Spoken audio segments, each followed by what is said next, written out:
Ready है ना? विनायक जय हे भारत भाग्य विधाता, पंजाब सिंध गुजरात मराठा द्राविड़ उत्कल बंग, विंध्य हिमाचल यमुना गंगा उच्चल जलधि तरंग, तव शुभ नामे जागे तव शुभ आशीष मागे, गाये तव जय गाथा जनगण मंगलदायक, जय हे भारत भाग्य विधाता, जय हे जय हे जय हे जय जय जय जय। हमारे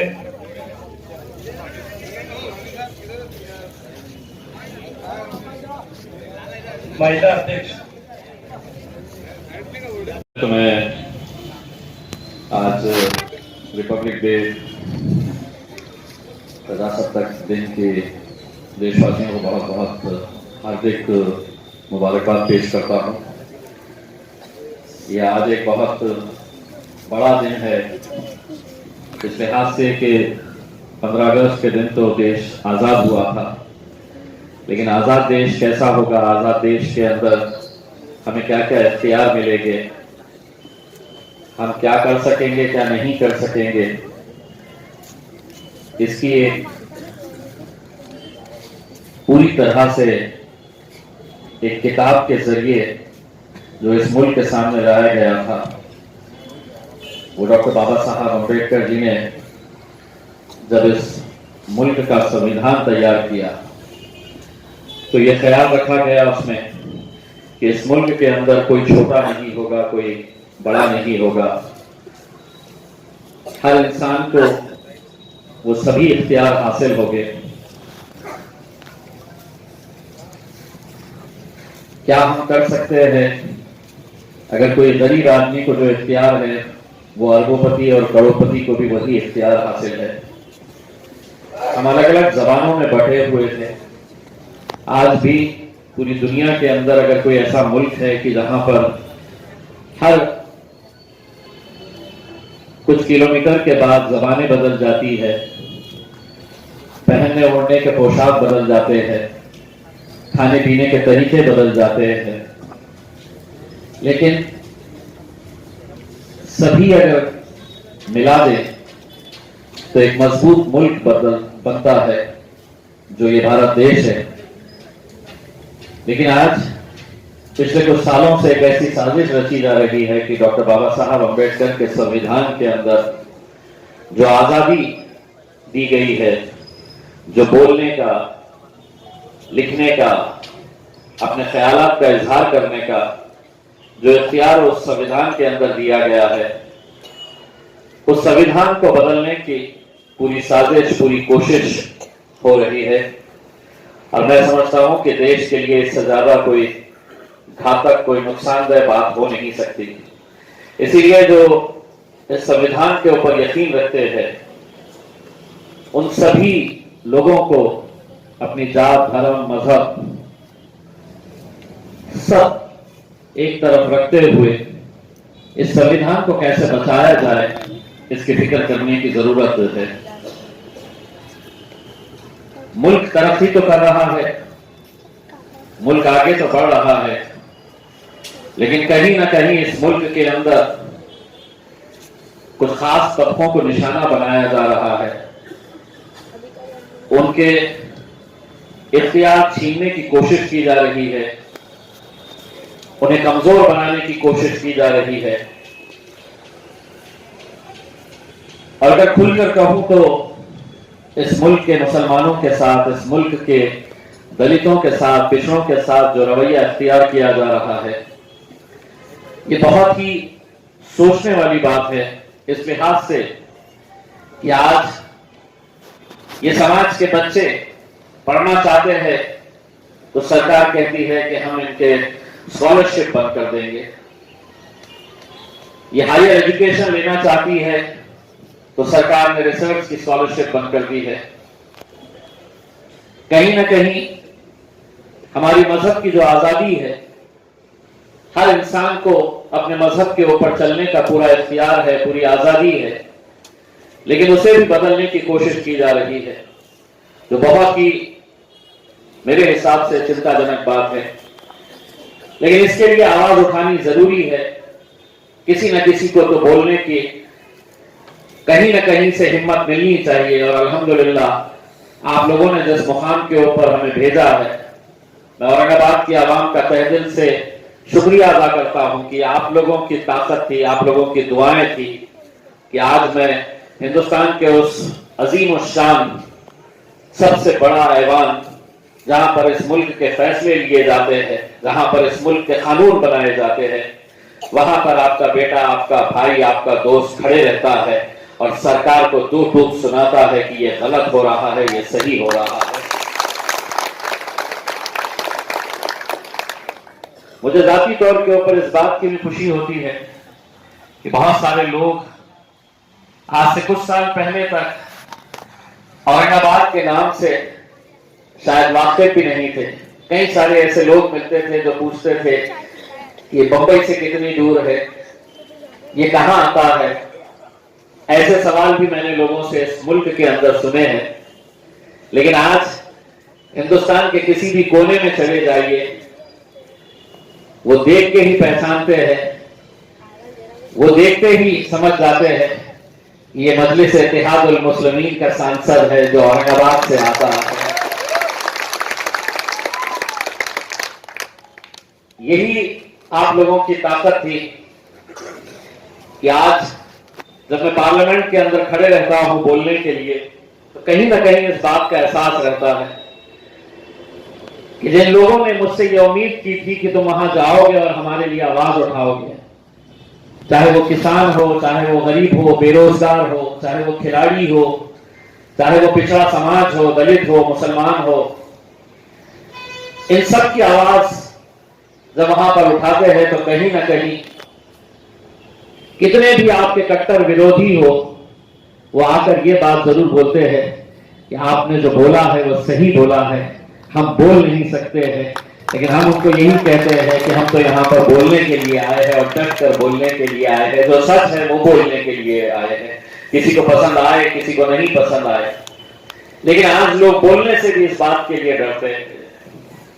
आज खुशी इस बात की होती है कि अगर एक असिस्टेंट कमिश्नर ऑफ पुलिस अगर एक हमारी बहन के साथ अगर बदसलूकी करता है, बदतमीजी करता है,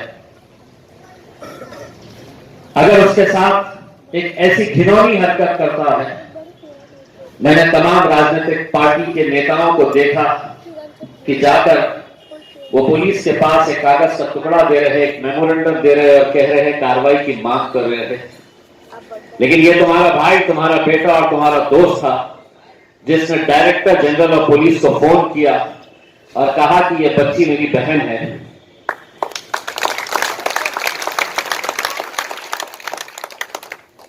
और मैं आपसे ये नहीं कहूंगा कि सिर्फ उसके ऊपर कार्रवाई करो, मैंने उनको ये कहा कि 24 घंटे का टाइम दे रहा हूं।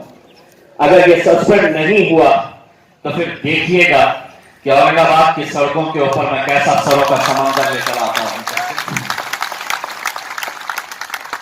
सिर्फ 18 घंटे लगे और 18 घंटे के अंदर ही सस्पेंशन का ऑर्डर आ गया।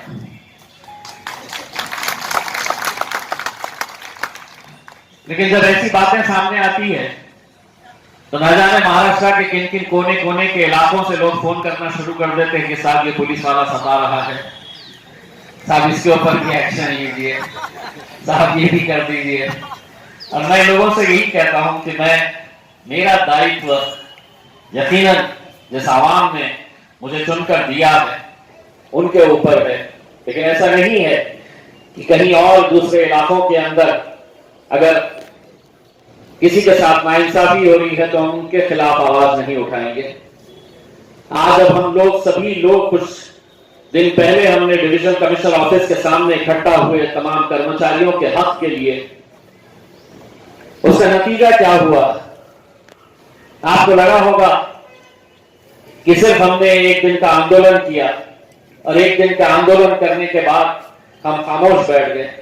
उस आंदोलन का असर यह हुआ है कि अगर कोई महानगर पालिका के अंदर काम करता है तो उनको बता दूं कि जिस दिन मैंने आंदोलन किया उसके 5 दिन के बाद महानगर पालिका ने उस ठेकेदार को एक नोटिस जारी की। ईएसआईसी मतलब जो कर्मचारी काम करते हैं कॉन्ट्रैक्ट के ऊपर, उनके और उनके परिवार वालों को मेडिकल की सुविधाएं मिलती है, लेकिन जब ठेकेदार ईएसआईसी का पैसा ही नहीं जमा कर रहा तो उनको ना मेडिकल की सुविधाएं मिल रही, ना उनके परिवार वालों को मेडिकल की सुविधाएं मिल रही। हमारे आंदोलन के 5 दिन के बाद ईएसआईसी ने उन्हें नोटिस जारी किया और कहा कि 68 लाख रुपए अगले 8 दिन के अंदर जमा करो, हमको ईएसआईसी के पैसे देना है।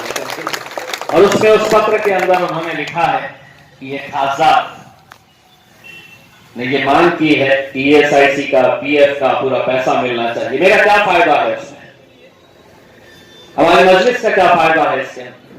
लेकिन मुझे मालूम है कि कहीं ना कहीं वो गरीब इंसान, वो मेहनत का आदमी जो मेहनत तो खुद कर रहा है लेकिन मजा इसका कोई और लूट रहा है, पैसा कोई और खा रहा है। मैं हर चीज रोक नहीं सकता हूं।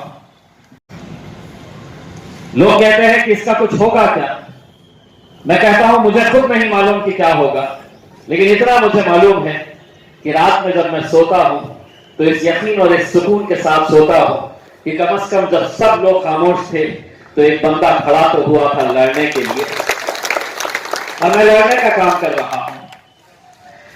आज मजलिस इत्तेहादुल मुस्लिमीन, मैं मेरे तमाम जिम्मेदारों को बताना चाहता हूं, ये किसी एक आदमी से चलने वाली जमात नहीं है, हम सब है तो मजलिस है। अगर हम नहीं, आप नहीं तो मजलिस नहीं। इसीलिए जब ऐसे प्रोग्राम मुनक्किद किए जाते हैं और मैं मजलिस के बड़े जिम्मेदारों को नहीं देखता हूं तो मुझे यह एहसास होता है कि तुम आखिर मजलिस में है क्यों।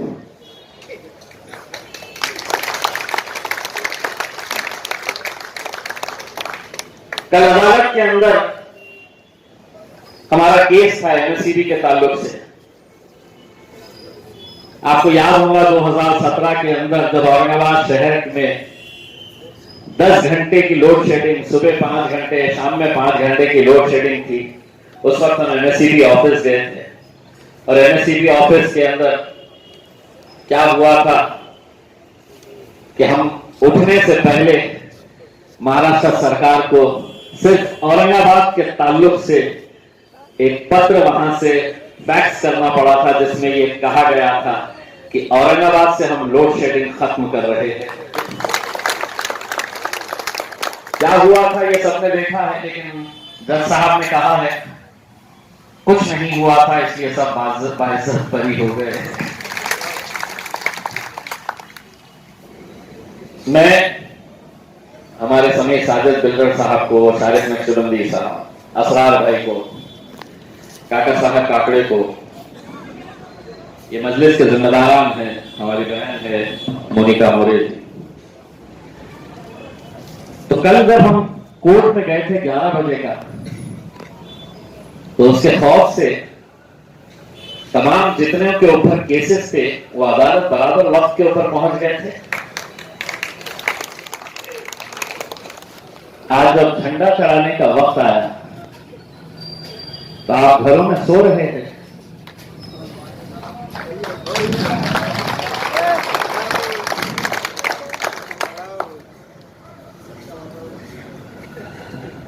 शायद बहुत ज्यादा लोड हो रहा है, इन्हें हमेशा के लिए ही सो जाना चाहिए। कोई अगर ये समझ रहा है कि मेरा तो कुछ होने वाला नहीं है, मैं तो मजलिस में जिंदगी भर के लिए मेरा ही इख्तियार है, मेरा कौन क्या छीन सकता है, इतना समझ लो सभी लोग। देने का इख्तियार भी इम्तियाज जलील का ही है और छीनने का इख्तियार भी इम्तियाज जलील का है। तो वो तमाम कॉर्पोरेटर्स जो आज मजलिस के कार्यक्रम में मौजूद नहीं है, वो समझ लो कि बांटने के वक्त इम्तियाज जलील सोने वाला नहीं है, वो जागने वाला है।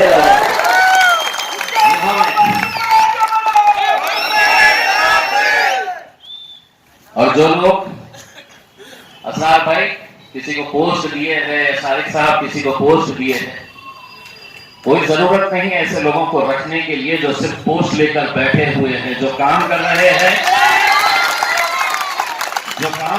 हैं उनको रखिएगा, और जो नहीं कर रहे हैं उनको बाइज्जत खुदाफिज करिएगा। मजलिस में काम करने वालों की कमी नहीं है, मजलिस को मजबूत करने वालों की कमी नहीं है। कितने कॉर्पोरेटर्स हैं हमारे, आज कितने आए हैं? मुझे शेख अहमद साहब नजर आ रहे हैं, आरिफ हुसैनी साहब नजर आ रहे हैं, हाजी इसाक साहब नजर आ रहे हैं, सुभाष बाबुले साहब नजर आ रहे हैं, नासिर सिद्दीकी साहब अभी आकर हाथ ऊपर कर दिए हैं।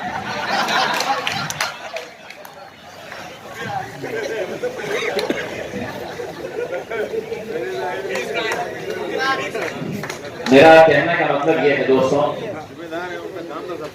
कि अगर इस जमात को हमें मजबूत करना है तो इस सोच से हमें आगे बढ़ना है कि साथी हाथ बढ़ाना, एक अकेला थक जाएगा, मिलकर बोझ उठाना।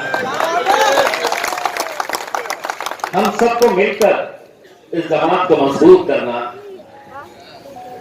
कई सारे ऐसे भी होंगे जो जब रैली खत्म होने के लिए आएगी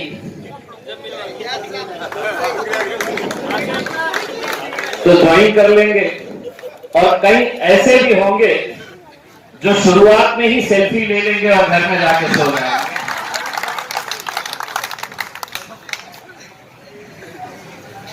लेकिन ऐसे ही खासदार नहीं बना हूं मैं, सब पे नजर रखता हूं। कौन कब आ रहा है, कौन कब जा रहा है, मेरा खुद का अपना भी एक नेटवर्क है, मैं अच्छे तरीके से चलाता हूं वो नेटवर्क। बस आप लोगों से इतनी इल्तिजा है कि शायद अगले साल जब हम 26 जनवरी मनाएंगे तब हमारे पास एक नई टीम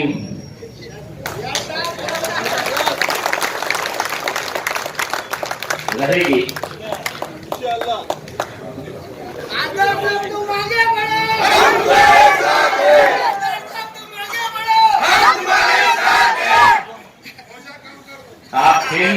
आप मेरे साथ में थे ही बोल के खासदार साहब इतनी आगे बढ़ चुके हैं, साहब इतनी आगे बढ़ चुके कि कभी किसी ने सोचा नहीं था कि वो वहां पर भी दिल्ली में भी जाकर बैठ सकते हैं। ये आप लोगों का साथ था, इस वजह से जाकर बैठे हैं।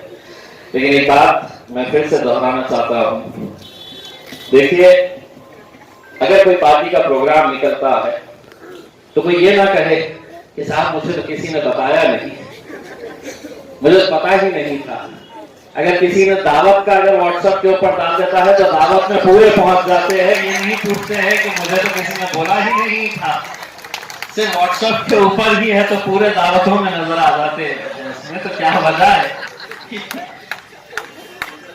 कि आज इतना बड़ा दिन होने के बावजूद भी, और खुशी इस बात की है कि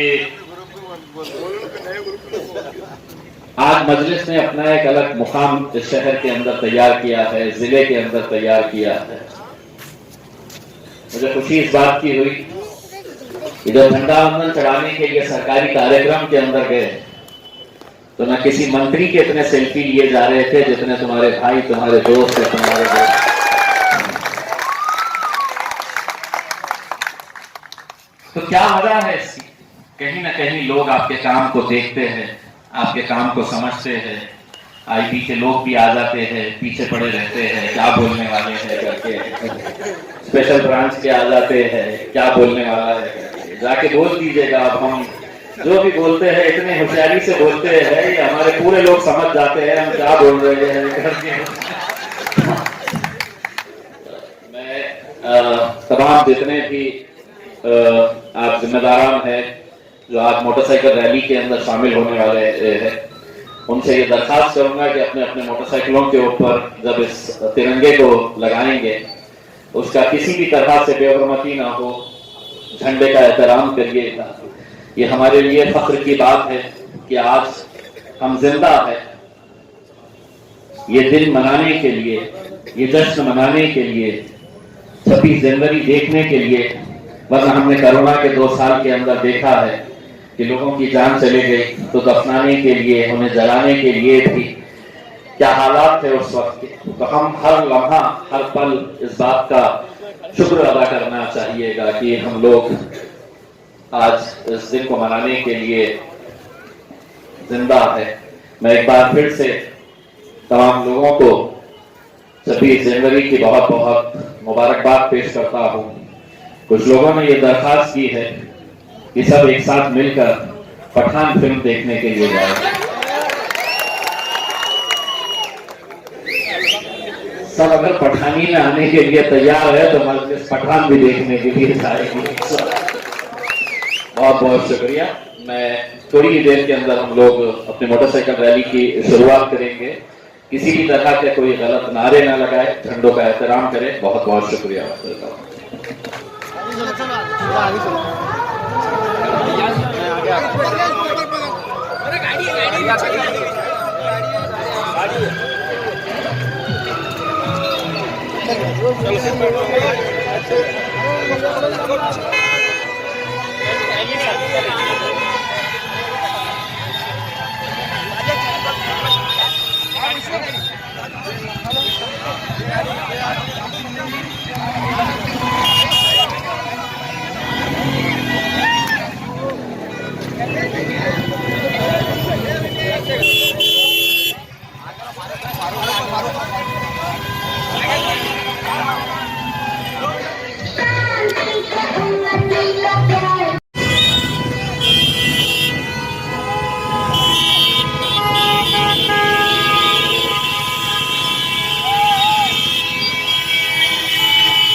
रोज नई खबरों को देखने के लिए हमारे औरंगाबाद समाचार चैनल को सब्सक्राइब कीजिए और नोटिफिकेशन पाने के लिए हमारे बेल आइकन को दबाइए ताकि हर खबर की नोटिफिकेशन आपको मिलती रहे।